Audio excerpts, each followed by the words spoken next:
Vamos lá, professor Roberto Dumas, por favor. Meu cordial bom dia e bem-vindo a Sucupira. Bom dia, Rodrigo. Prazer estar com você. Gostei dos bons dias que você recebeu. O pessoal está animado aí. Aí, tá vendo? Vamos que vamos, vamos que Aqui, vamos. Com a notícia do IPCA já. Vamos lá, vamos lá. Ô, Roberto, eu queria começar. Aqui, ó, Roberto Dumas, para quem não sabe, professor de economia do INSPER. Você ainda é estrategista-chefe lá do Banco Voita, certo? Saí. Saiu? Acabei saindo. Ah, tá. Não fiquei só de professor agora. É Ótimo. aquela coisa, eu não trabalho, eu sou só professor. E palestrante, eu não trabalho, eu sou só Pronto, professor. é isso. Vida de novela, né? O professor Roberto Dumas é especialista em economia chinesa, professor de economia do INSPER e vai tentar explicar um pouco para a gente aqui o que a gente consegue, o que é ruído, o que é informação nessa bagunça que a gente tem visto aí nos últimos dias, principalmente com a economia brasileira. Mas vamos começar com esse dado do IPCA, Roberto. O que a gente pode extrair disso, né? Eu até falava aqui, mostrei aqui, acho que você acompanhou, o sétimo mês consecutivo de queda na leitura anual, né? Nos últimos 12 meses aí, nas últimas 7 leituras anuais, você teve uma redução, uma desaceleração no IPCA. Isso ajuda os juros, atrapalha os juros, facilita a vida do Roberto Campos, não dá para dizer porque a gente tem muita coisa para acontecer aí para frente. Como é que você está vendo esses dados? Veja, se a gente analisar só pelo lado do IPCA, isso ajudaria, obviamente, a vida do Roberto Campos. Mas o que nós estamos vendo no governo, o governo quer mais um pouco de inflação. O que a gente está falando é que o Conselho Monetário Nacional para 2026 eles querem aumentar a inflação. Então, eu não sei até que ponto essa queda do IPCA por causa dos juros seria como motivo de festa no Congresso ou no Planalto. Não sei se isso. Estou meio perdido para falar a verdade, se juros alto é bom, do jeito que eles estão falando. Aliás, eu acabei de comentar com você o seguinte, né? Voltamos àquela coisa da década de 70. Sei que você nasceu em 76, mas eu lembro uma frase de Milor Fernandes que dizia o seguinte: uma ideia, quando fica bem velhinha, ela vem morar no Brasil. Voltamos na ideia de que é importante crescer o bolo, depois dividir. Não importa se isso vai doer. Gente, como é que pode? Por que a taxa de juros no Brasil é tão alta? Parece que o Roberto Campos foi considerado o Nosferatu do ano. Ele é o cabeça de morcego. Ele foi dizer, olha, a culpa toda é dele. Existe um cara que quer fazer o mal, que está fazendo com que os bancos ganhem mais dinheiro. Isso não tem mais coisa longe da verdade, meu Deus do céu. Fazer o bem é bom, lógico que existem sociopatas, psicopatas, mas agora falando um pouco sério, por que a taxa de juros no Brasil é tão alta? Não tem nenhum cabeça de morcego, não tem nenhum sete peles querendo fazer o mal e ajudando o banco. Ou como muita coisa fala, a internet fala muita bobagem, né? Botaram raposa para cuidar do galinheiro. Ou seja, você vê que as pessoas estudaram bastante para usar esse tipo de frase. Mas por que a taxa de juros é tão alta? Primeiro, olha só como a gente não usa a ideologia. Começa lá com o Bolsonaro. Para não falar, você está defendendo esse ou está defendendo aquele. Bolsonaro começou com uma política fiscal expansionista com a PEC do kamikaze. Mesma coisa, Lula fazendo a PEC das benesses, promete fazer mais uma política fiscal expansionista. Ora, se o Banco Central quer tirar dinheiro do mercado pisando no freio, o que está acontecendo é que alguém no carro está pisando no acelerador. Então você precisa pisar no freio mais forte para que o carro não ande. Isso não é um rocket science, meu Deus. Tanto é que a mesma turma que está aí foi a mesma turma que deixou a taxa de juros a 2% quando a gente precisava crescer.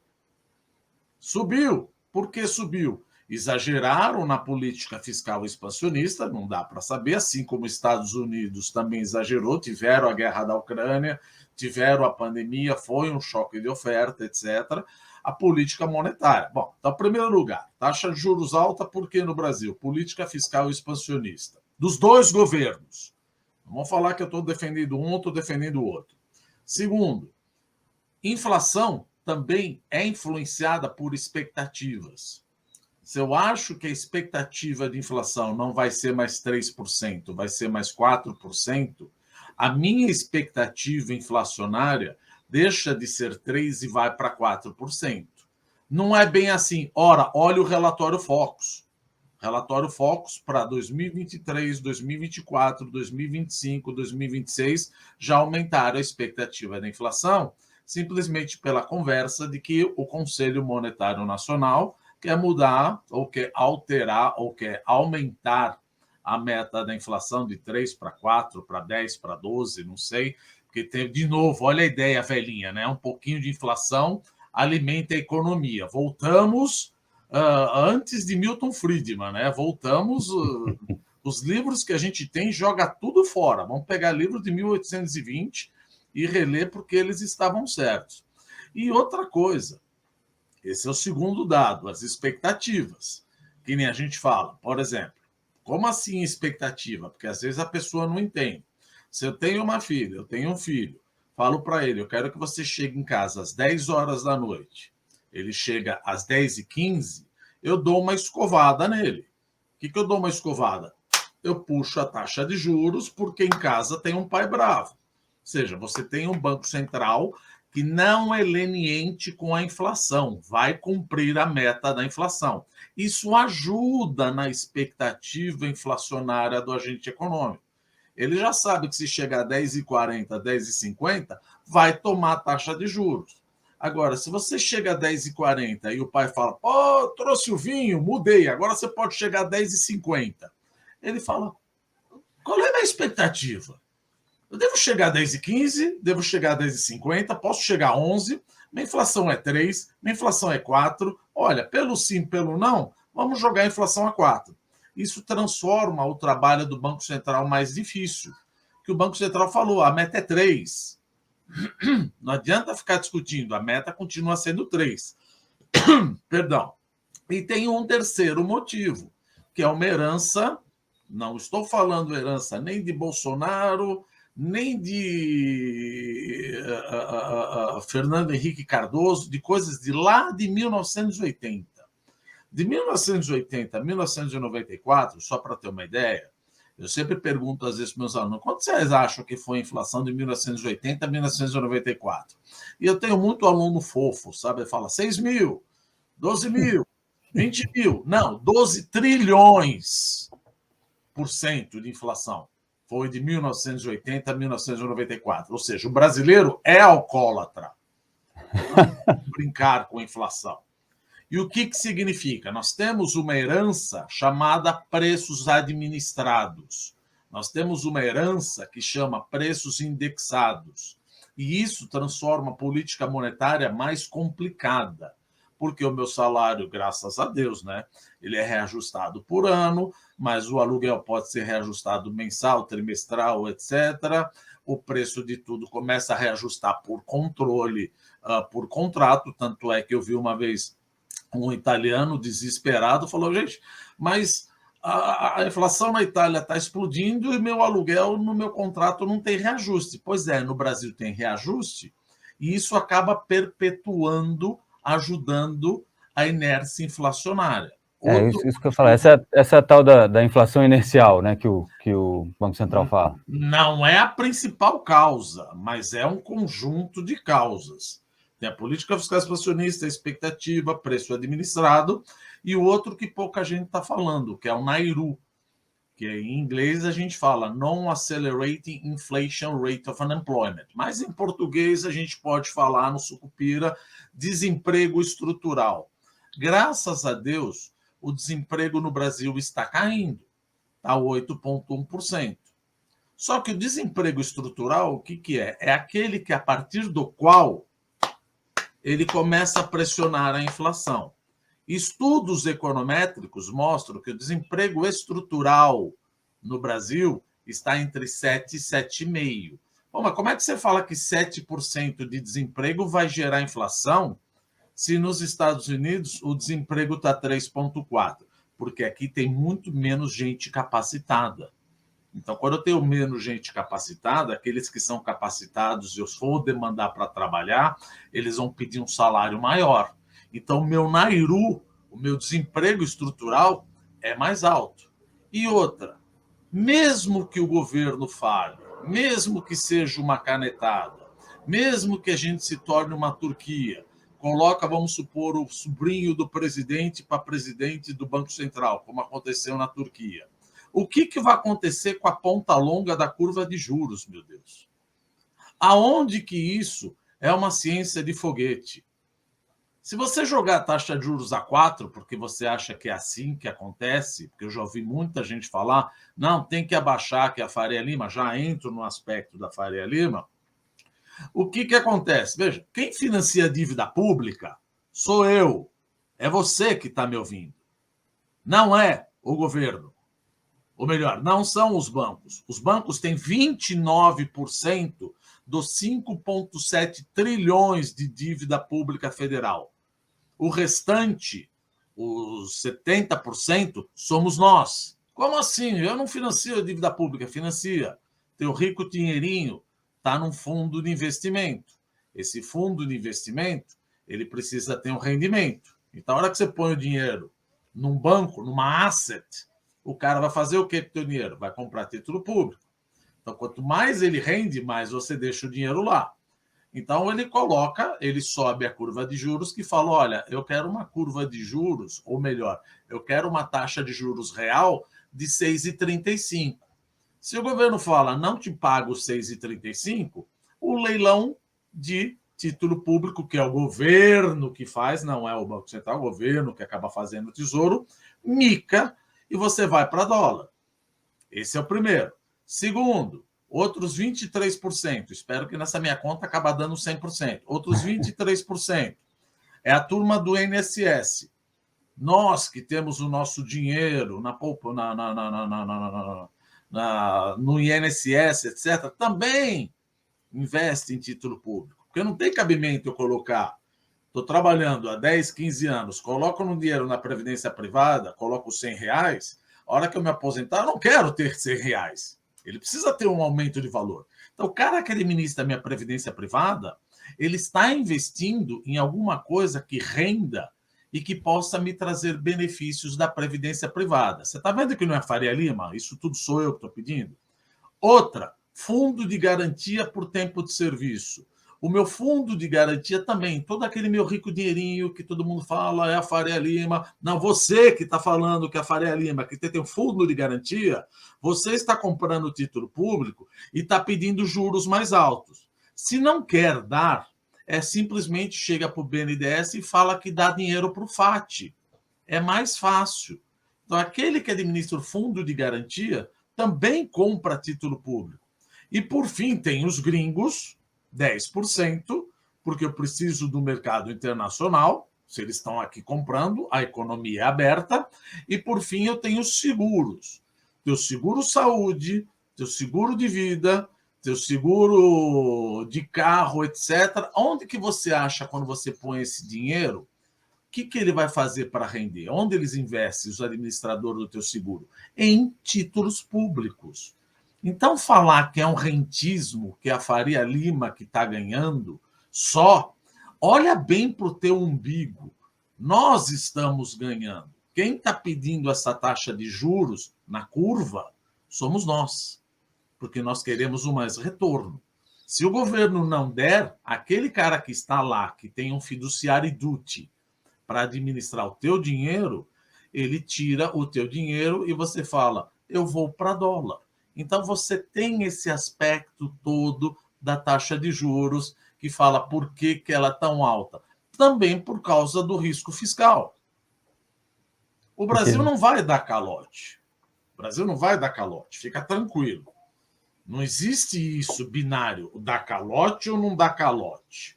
Só que eu não sou triple A. Eu sou double B minus, duplo B menos. Significa que eu tenho risco fiscal. Lá desde Médici, Emílio Garrastazu Médici, Emílio Garrastazu, etc., Ernesto Geisel, nós demos 11 calotes na dívida pública. Ou seja, eu tenho um histórico de mal pagador. Se vem o Bolsonaro, fala que vai gastar além do teto. Depois vem o Lula, fala que vai gastar além do teto. Ninguém me mostra um arcabouço fiscal, eu começo a tremer. Eu começo a tremer e falo, quero mais juro. É a mesma coisa, para aquele que não entende, que fica falando, é o seguinte... mas é para investimento. Tá bom, então você vai no Bradesco, você vai no Itaú, você vai no Santander, você vai no BNP Paribas, você vai na HSBC, sei lá, o banco que você quiser, fala o seguinte, olha, eu te dei calote 11 vezes, tá? Mas agora eu preciso de mais dinheiro para fazer a educação do meu filho. Eu preciso de mais dinheiro porque eu preciso investir em mim mesmo. E outra coisa, não me venha com nenhum teto de gasto. Não me venha com nenhum arcabouço, porque eu acho isso uma bobagem. O que o banco vai falar para você? Ou seja, o banco sou eu, o cara que está te emprestando dinheiro. Eu falei, filho, tu tá de brincadeira comigo, né?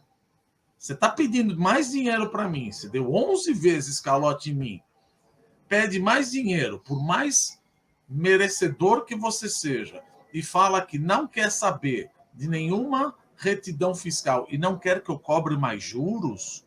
Me diga aonde que isso tem uma ideologia ultrapassada. Isso é a coisa mais de bom senso que existe no mundo. E note, estou usando os dois governos que fizeram política fiscal expansionista. Bolsonaro e Lula. Pronto, falei demais, desculpa. Não, pode ficar tranquilo, Dumas. É sempre um prazer ouvir você falando. O que eu queria dizer é assim, você tocou ali no comecinho sobre uma mudança da meta, né? Então... como é que... Porque, assim, o público vai exigir juros, né, em função do risco de calote, né, esse prêmio de risco de calote, um prêmio pelo risco fiscal, um prêmio pelo risco de expectativa inflacionária, né, porque você vai pensar, eu vou receber esse dinheiro daqui a 3, 5 anos, sei lá. E quanto que eu tenho que receber, né, para ele pelo menos comprar o que eu compro hoje, né? Eu não sei quanto vai ser a inflação.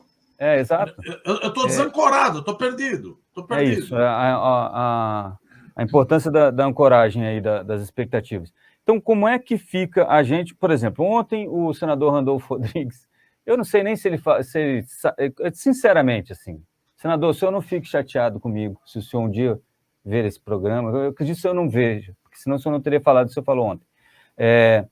Mas se o senhor ouvir esse programa em algum momento, não fique chateado comigo, eu não consegui entender se o senhor sabe do que o senhor está falando. Ontem o Randolfo, primeiro, colocou a Turquia como um exemplo, para a gente entender. Bom, olha aí, ó. Consegue aumentar aí, Joel? Esse tweet dele, ele diz o seguinte, ó, eu vou ler pausadamente, viu, Dumas? Deixa eu ver se entendi. Esse comparativo mostra que o Brasil tem uma taxa de juros de 13,75 e inflação em 6,47, enquanto o segundo colocado, Turquia, com juros de 9%, tem inflação de 84,39. E a turma do mercado não quer debater o tema? Qual a lógica disso? E aí eu vou fazer essa pergunta para o senhor, Dumas. Qual é a lógica disso, né? Será que a gente não devia logo baixar nossos juros de 13,75 para 9 e aí conseguir essa inflação de 90%? Esse é o objetivo? De novo, com todo respeito, com toda a data vênia, parece que ele está usando que a Turquia é um caso de sucesso, que 84% é um caso de sucesso. Ou seja, o governo que tanto preconiza, que quer ajudar os pobres, veja, um pouquinho de economês. O pobre, ou aquele que tem uma classe C, D, ele tem a maior propensão marginal a consumir. Vocês que estão nos ouvindo, que são criados a Danoninho, a maior parte, se a inflação subir de 3 para 4 para 5, você não vai deixar de comer feijão. Mas a classe C, D, E, se a inflação subir de 4 para 5, ou eventualmente, deixa ir para 5,5 para 6,5, isso vai tirar comida, porque o pobre, a maior parte da renda dele vai para comida. Então, você está indo exatamente na contramão do que você protagonizou durante toda a campanha. Você está prejudicando mais o pobre, porque o cara mais instruído, o mais rico, ele sabe se proteger. Se eu estou vendo que tem um negócio desse e me oferece uma NTNB que paga 6,35, pergunta para o pipoqueiro lá do INSPER, se a inflação for para 5%, ele fala, olha, já sei o que eu vou fazer. Ao invés de eu vender pipoca, eu vou comprar uma NTNB que está pagando o cupom cambial de 6,35. Ele não tem a mínima ideia disso. Ele vai perder dinheiro. Agora, ao passo que os outros vão tentar se defender com acesso a instrumentos financeiros. Meu Deus, é impressionante como a gente ainda tem que explicar uma coisa dessas. Que devia ser óbvia, né? E para alguém que é um senador da República, né? Não, e joga que a Turquia é um caso de sucesso. Ótimo. Se você abaixar a taxa de inflação, eu subo no segundo ano. Eu vou para 50% no segundo ano. Banco Central manda na taxa de juros de 1 ano, a não ser que ele faça operação twist, que vende longo e compra curto. 2, 3 meses, 4 anos, 5 anos, 6 anos, quem manda é o mercado. Então, o que tem no mercado? Além do risco fiscal, tem o risco inflacionário. Isso é mais óbvio, tá? Em qualquer capítulo 2 ou capítulo 3 de macroeconomia sem mestre. É isso, tá aí a matéria, tá? Inclusive, o objetivo é chegar ao final do ano com taxa de juros de 8 ou 7%, diz Randolph. Baseado em nada. Em absolutamente nada, né? Da onde veio 8 ou 7? Põe 6,2. É aquela coisa, se você não sabe 8 ou 7, põe um número quebrado. Exato. Fala, olha, parece da exatidão, né? Numa dessas 2 casas decimais, né? Olha, 7,35. Isso, esse seria no meu modelo macroeconômico, econométrico, eu acho que a taxa de juros de equilíbrio seria 7,35 a 38. Pronto, deixo números duvidosos. Entre 8 e 7. Quer dizer, isso é coitado do Roberto Campos. Eu espero que ele aguente essa fritura que ele está fazendo. Porque ele pode chegar uma hora e falar, isso, né? Quer saber de uma coisa? Eu estou fora. E a gente volta com uma teoria moderna monetária que pode gastar à vontade, que, afinal de contas, a moeda é tua, você pode aumentar o endividamento público, pode aumentar a dívida, que enquanto você tiver capacidade ociosa, isso não gera inflação.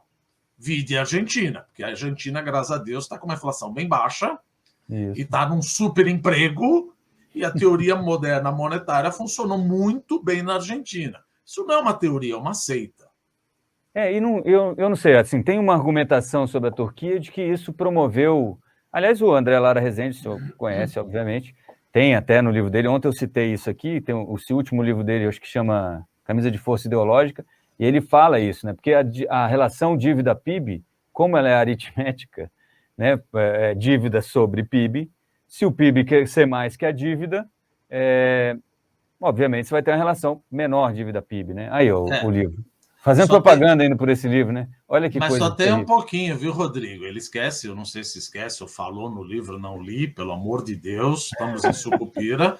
É o PIB nominal. Então, quanto mais inflação, mais o PIB nominal sobe. É isso que eu ia falar. Na época, quando eu tinha aquela inflação enorme, eu não tinha problema. É a mesma coisa que você vai para o Guarujá, vai para a praia. Você está com dívida PIB? Você é gordinho? Você é magro? Não, a onda subiu. A onda subiu, te escondeu o corpo. A inflação está te escondendo. O PIB nominal escondeu os esqueletos. A hora que abaixa a onda, a inflação cai, o PIB nominal ele emagrece, porque tira a inflação, você vai ver que o meu denominador fica bem maior, a minha relação PIB, dívida PIB, dá uma porrada. Esse foi um dos motivos, olha como a gente vai falar bem e mal de todo mundo. Foi também um dos motivos da dívida PIB do governo Bolsonaro ficar pequena. O governo Bolsonaro não fez nada para cortar gastos, ele aumentou os gastos. Mas a inflação subiu, PIB nominal subiu e teve sorte, Deus me livre, não é sorte, acho que a palavra foi horrível aqui. Com a guerra da Ucrânia, o preço da commodity subiu e isso aumentou a arrecadação. Mas não teve nenhuma retidão fiscal na época do Bolsonaro. E eu estou trazendo esse problema para cá, e agora, com a inflação a 5,79, meu PIB nominal vai ficar menor, a minha dívida vai dar uma porrada. Isso sabe o que é? Não é economia, é fração, é quarta série fundamental. Você vê o problema educacional que a gente tem, né? É fração. Vai brincar com fração, que eu estou ensinando a minha filha a fazer. Ainda não cheguei lá, ó. Minha filha ainda não está nessa fase aí. Mas olha, é um problema que ela faz umas perguntas que eu não sei responder, não. Vou ligar para o senhor quando tiver. Você já passou. Mas um dos argumentos era justamente esse, que a Turquia cresceu, o PIB cresceu, e isso está sendo bom, né? Inclusive, eles têm, ontem eu estava falando sobre isso, a inflação lá chegou a 85 e pouquinho, agora caiu para 60, né? Que é uma espécie de efeito base, né? Porque como já olha o que você está falando, Rodrigo. A inflação subiu de 85 e caiu para 60. Nós estamos voltando para a década de 70, meu Deus do céu. É isso. Sério mesmo? Olha o Milor Fernandes falando. Não, achei essa frase uma inflação de 60%. O que está acontecendo com o Brasil? E aí o que eles fizeram? O Erdogan lá e os aliados dele lá, e o sobrinho dele lá no Banco Central, falou, olha, é o seguinte, como caiu de 80 para 60, vamos baixar mais o juro. Porque, obviamente... Vai para zero. Vai para zero. O Schwarzman que usa um exemplo que eu falei ontem, eu tenho repetido isso. Schwarzman. Ele fala que esse negócio porque no livro do André Lara, ele fala o seguinte, que a inflação é causada pelo juro alto. Se você aumenta, então você baixa o juro, a inflação vem junto. E o Schwarzman diz que é o mesmo, a relação que você pode fazer nesse sentido é o seguinte, você tem a quantidade de policial per capita no Japão é muito baixa, e a criminalidade é baixa. No Brasil, a quantidade de policial per capita é muito alta, e o crime é alto. Então, qual a solução? Diminuir o número de policiais, véio. Que aí o crime vai cair. Não é isso? Eu acho que é mais ou menos isso que o Randolph estava defendendo. Mas deixa eu te perguntar uma outra coisa, Dumas. Autonomia do Banco Central. Vamos supor, ontem eu acompanhei uma conversa com o Kassab, dizendo que ele é defensor, e o Kassab ele é defensor da autonomia do Banco Central, ele é o cara que elegeu o Rodrigo Pacheco, que é o presidente do Senado, é o cara que indicou o senador, que eu me esqueci o nome, que deve ser o presidente da CAI, lá da Comissão de Assuntos Econômicos. Então, assim, politicamente, a chance disso acontecer é próxima de zero, né, se não for negativa. Mas... O Kassab, ele está botando panos... Felizmente, ele é aquele cara tipo, gente, bota a bola no chão. Calma isso. Lá. Roberto Campos, olha, ninguém está falando mal de você. Lula, vai devagar. Gleice, vamos devagar. É bom, não é? Ele é o cara que está formando, junto com o Tarcísio, ele está formando uma turma do tipo, gente, calma. Nem lá nem cá, né? Vamos vamos conversar. Um pouquinho de temperança, né? Mas aí a minha pergunta é a seguinte: qual o impacto? Porque tem duas coisas que podem mudar a partir de agora, né? Essa da autonomia do Banco Central, que eu acho muito difícil, mas a outra que já começam a colocar balões de ensaio aí pela imprensa, que é a mudança da meta, né? Se você não atinge a meta, nada mais adequado do que mudar a meta, né? Eu não consigo emagrecer, eu quero perder 5 quilos. Aí não perdi. Não, perdi 2. Então, a meta agora é 2. Pronto, 100% de aproveitamento, olha aí. Virei um campeão da dieta. Mas eu queria saber como é que isso afeta a economia real, né? Você quebrar essa autonomia do Banco Central ou mudar essa meta que já estava definida, né? A meta a gente falou aqui das expectativas. Agora, a autonomia do Banco Central, gente, isso já foi ganhador do Prêmio Nobel da Economia de 1984, de um paper escrito por Kydland Prescott, falando sobre a inconsistência dinâmica. Por quê? Porque vamos supor, o Banco Central, explicando o que fala o paper, ele tem duas possibilidades. E uma coisa, antes só falar uma coisa, tem uma coisa chamada salário real. O que é salário real? É o salário nominal pelo preço, menos o preço. E o Banco Central, ele tem duas possibilidades. Ou ele te dá uma inflação baixa, que é a inflação da meta, ou ele te engana para querer aumentar a atividade econômica, fala que vai te enfiar 3% e te enfia 10%. Num primeiro momento, os agentes econômicos acreditam no Banco Central. Ele falou 3%, ele é crível. Então, nos meus reajustes salariais e reajuste de preço e nas minhas expectativas, a inflação vai ser 3%. E expectativa influencia na inflação. Aí eu vou lá, coloco no meu salário real 3%. O Banco Central me engana, joga a taxa de juros lá embaixo, a inflação bate 10%. O que acontece com o meu salário real? Meu salário real cai. Quando o meu salário real cai, o custo de produção no curto prazo cai. O nível de atividade econômica no curto prazo aumenta.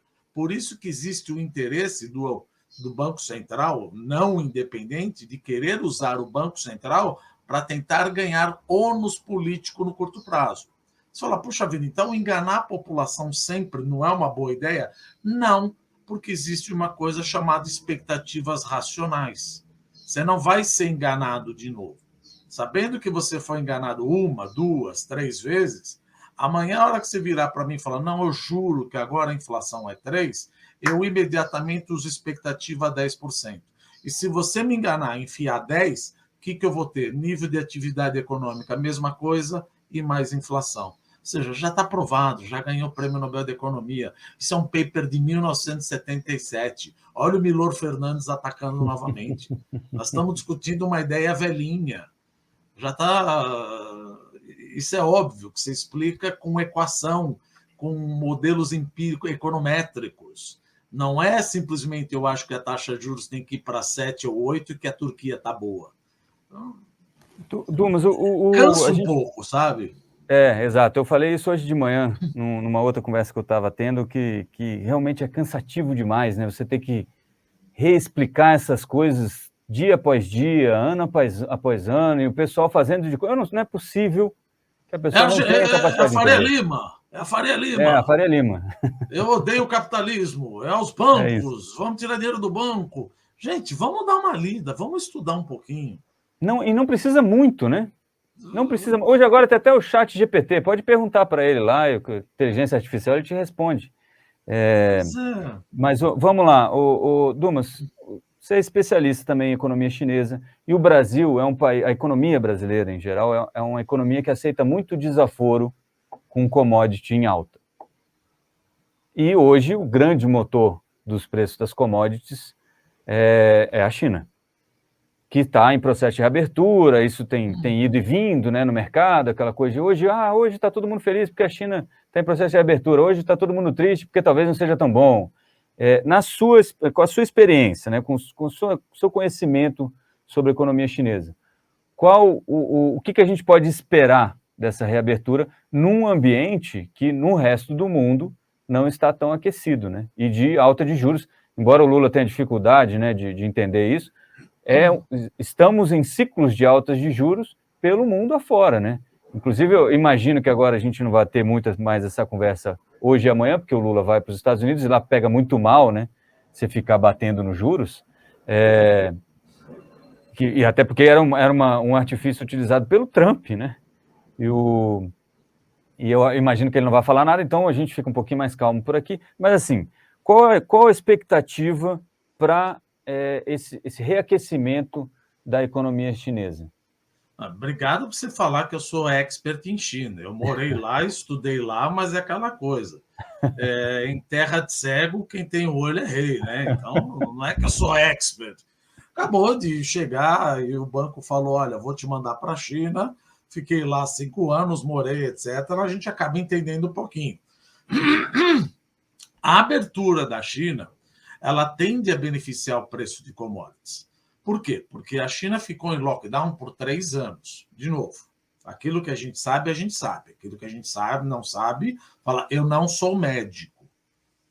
Mas, na minha humilde ignorância, máxima ignorância, posso dizer que Covid é uma coisa que veio para ficar.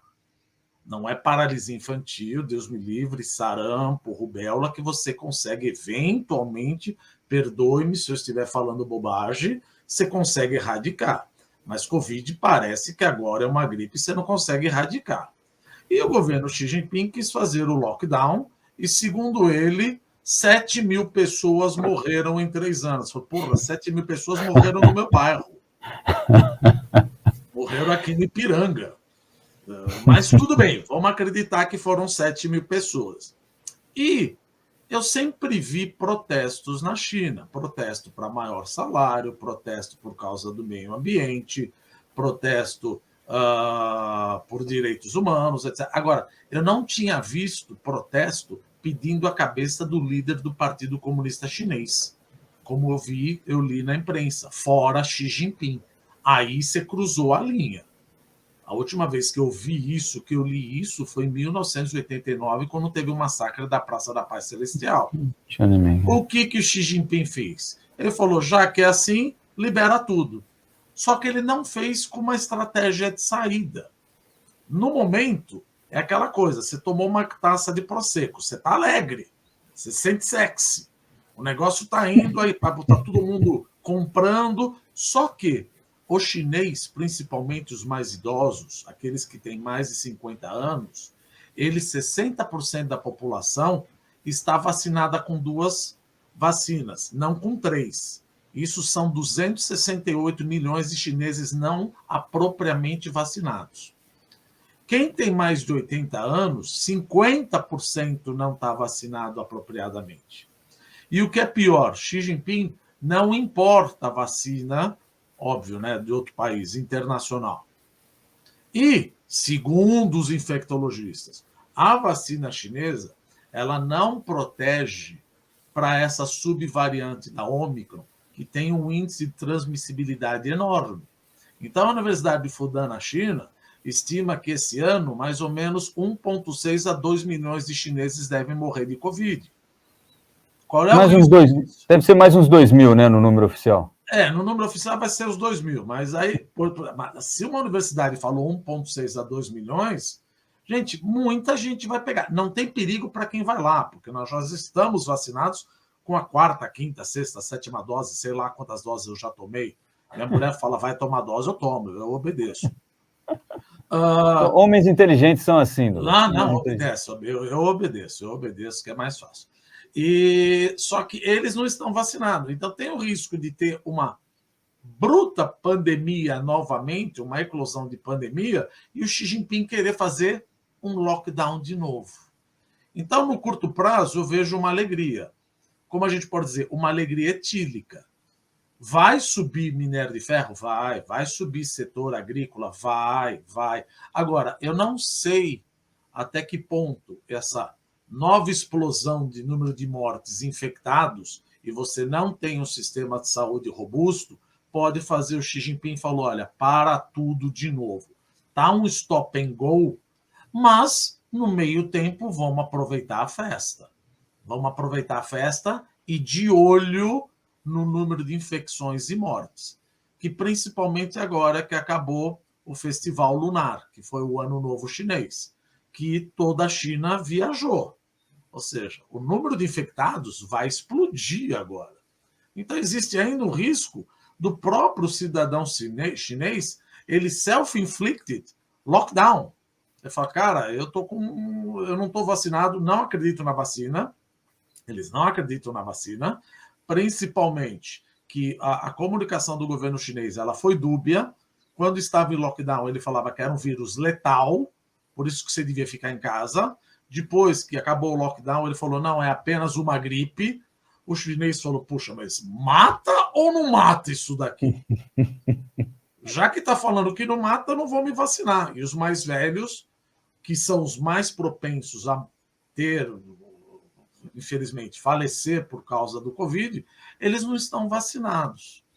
Então, existe sim um risco de médio prazo, para a gente ver lá para julho, agosto, setembro, do número de mortes dar uma escapada e o Xi Jinping querer voltar atrás. Mas, no meio tempo, enjoy the party.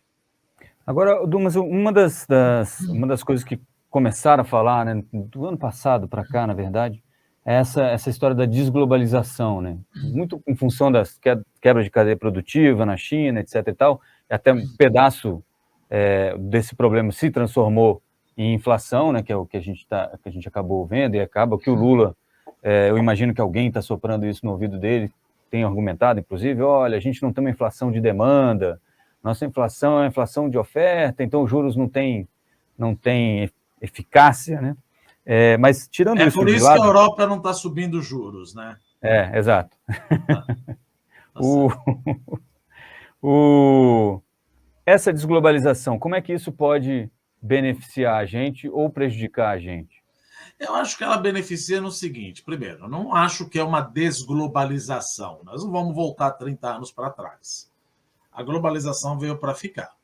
Agora, existem alguns termos novos que acabaram surgindo, do tipo, ao invés de ser offshore, tão longe, não é questão de longe você vai viajar, é questão de demora e você precisa de muito frete marítimo. Então, ao invés de ser offshore, pode ser nearshore.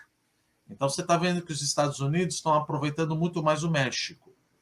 E os Estados Unidos querem aproveitar agora o Brasil, para saber o que o Brasil pode oferecer, ao invés de pegar uma coisa tão longe, que tem um custo logístico muito difícil em caso de uma pandemia. E além do nearshore, tem também o onshore. Você está profanando as vantagens comparativas, fazer em casa. Mas, às vezes, é melhor fazer em casa, pior e mais caro do que eu ficar tendo que depender totalmente de... E outra, todo país, não é para fazer tudo em casa, porque todo país está sujeito a uma pandemia, todo país está sujeito a um terrorismo, todo país está sujeito a um problema natural. Então, é uma diversificação. Nearshore, onshore e friendshore. Ou seja, a Europa confiou demais no Putin. Então falou, gente, vamos confiar em gente onde a gente pode confiar. Putin não se mostrou confiável e a Angela Merkel, desculpa a minha ignorância aqui, mas foi a principal defensora do Nord Stream 2, depois parou no meio, parou com todas as usinas, eu não vi a Greta no meio do caminho gritando aí, mas parou com todas as usinas, a maior parte das usinas atômicas, nucleares, etc., não tinha energia. Felizmente, o inverno não foi tão rigoroso, a China está voltando, então aquilo que a gente achava que seria um hard landing para a Europa, provavelmente será apenas um soft landing, principalmente em relação favorável para a Alemanha, que é a maior parceira da China em relação comercial. Então, a China crescendo e saindo do lockdown, ela está amenizando a subida de juros do mundo. Então, no começo do ano passado, olha, o mundo vai acabar em 2023. A China, até que não tem aquela explosão de mortes, etc., ela está diminuindo o risco de um hard landing no mundo. Então, o mundo está melhor para 2023. E isso tende a beneficiar o Brasil, principalmente que eu sou um bruto exportador de commodity. E também tem outro ponto. Na China, em 2018 e 2019, ela foi acometida pela swine flu, a febre suína. E a febre suína, ela é... O que é? É uma bactéria. De novo, olha eu falando como médico, pelo amor de Deus. E o Partido Comunista Chinês falou o seguinte, olha, os porcos não podem mais ser criados dessa forma rudimentar, comendo lavagem. Os porcos, de hoje em diante, eu vou fiscalizar, Partido Comunista, os dirigentes das províncias, vamos fiscalizar, eles vão ter que comer ração. Ração vai o quê? Soja e milho. Quem exporta soja e milho? Eu exporto soja e milho. E eles precisam de proteína animal. Quem exporta proteína animal? Eu exporto proteína animal. Então, essa volta da China tende a beneficiar muito o agronegócio brasileiro, tanto por motivos que ela está voltando do lockdown, por motivos do swine flu, da febre suína, e mesmo antes de Xi Jinping, que é o atual líder, o Hu Jintao, o primeiro-ministro Wen Jiabao, que ele falava, a economia chinesa é instável, descoordenada e desbalanceada. Nós precisamos aumentar o consumo do chinês. Você está querendo dizer que o chinês não consome? Não, o chinês consome demais, mas ele produz demais ao quadrado. E o PIB, Produto Interno Bruto, você tem 3 motores: exportação líquida, investimento privado e público e consumo. A China cresceu muito via exportação e investimento. Só que consumo não representa mais do que 40% do PIB. Então, eles querem fazer com que o consumo seja a principal força motriz do crescimento econômico chinês. Como é que eles fazem isso? Dando maiores salários para o chinês e aumentando a urbanização, que chama Hukou. Ou seja, então o chinês está ganhando mais. E isso tudo beneficia numa pirâmide de Maslow o quê? Alimentos, agronegócio. Então o Brasil tem muito, claro, também no minério de ferro, etc., mas tem muito a se beneficiar no agronegócio por causa desses fatores. Perfeito. Thomas, eu queria falar de reforma tributária aqui, mas acho que vai ficar muito complicado, vai ficar muito extenso. Só uma pergunta que eu sempre me faço e não consigo achar uma lógica. Esse movimento todo que a gente tem pós-pandemia, né? Para o Brasil, ele é inflacionário ou deflacionário? Porque quando começa a globalização, aquela história de você colocar as fábricas lá na China, onde a hora de trabalho era barata, a China deflacionava o mundo, né? Ela trazia a inflação de todo mundo para baixo. Agora que essas coisas estão mudando, né, com alguma magnitude... Vem o onshore, nearshore, etc. Como é que isso impacta o Brasil? Veja, a China, que nem eu coloquei, ela continua barata, mas não tão barata quanto era. Que nem nós falamos, o salário está subindo. E outra, é importante a gente tomar cuidado na parte geopolítica, porque Xi Jinping falou, essa história de Taiwan não vai continuar para sempre. Então, existe um sério risco da China querer invadir Taiwan e trazer um problema sério geopolítico. Então, geralmente, como é que a gente fala para os empresários? Você ainda continua 100% dependente e fazendo o outsourcing na China? Não chegou a hora de você paquerar a Índia?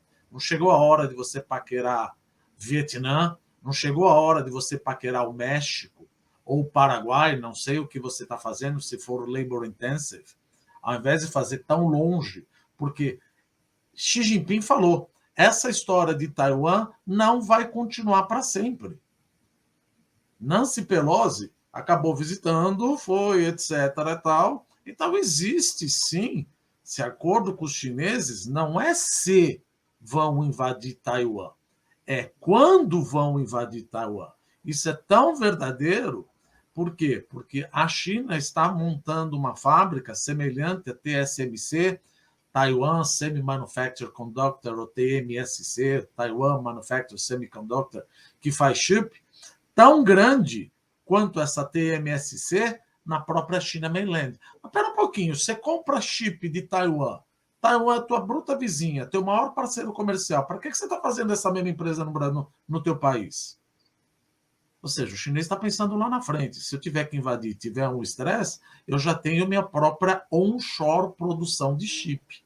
Agora, é importante que os investidores, ou quem está fazendo outsourcing, comece já a pesquisar outros lugares para fazer outsourcing. Porque desenvolver o fornecedor não é de uma hora para outra, demora 2 anos. 2, 3 anos para um carro, para um cluster de um carro, etc. Aí você chega, é pego na contramão, fala, puxa vida, fiquei dependendo da China, ela entrou em guerra. Cara, ele está falando. Ele está falando. E o que as empresas estão fazendo? É importante que a empresa comece, pega o avião e comece a viajar em outros países onde possa fazer o outsourcing. Para de confiar no outsourcing da China. Para mim, tirando a Rússia e a Ucrânia, Taiwan é o lugar mais perigoso do mundo agora. Olha, essa é nova para mim, essa eu não tinha ouvido ainda. Você acha que, só para encerrar, né, já tem 1 hora e pouquinho aqui, só para encerrar, você acha que a Índia pode ser a nova locomotiva do mundo, em breve? Locomotiva, ela já está crescendo. Eu acho que ela pode ser um bruta do lugar onde a gente pode fazer outsourcing também. Não conheço, por exemplo, em economista, a gente não fala salário. Salário que importa ou é o salário real ou é o CUT, custo unitário do trabalho, que é o salário dividido pela produtividade. Não importa se você ganha muito.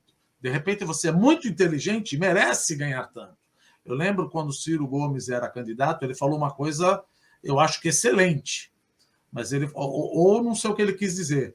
Ele falou que o maior salário da Europa é o do alemão. É verdade. Só que o menor salário da zona do euro, ajustado pela produtividade, é do alemão. O maior salário é o italiano. Não, mas o italiano ganha menos que o alemão. Sim, porque ele não tem a produtividade do alemão. Então, o salário não importa.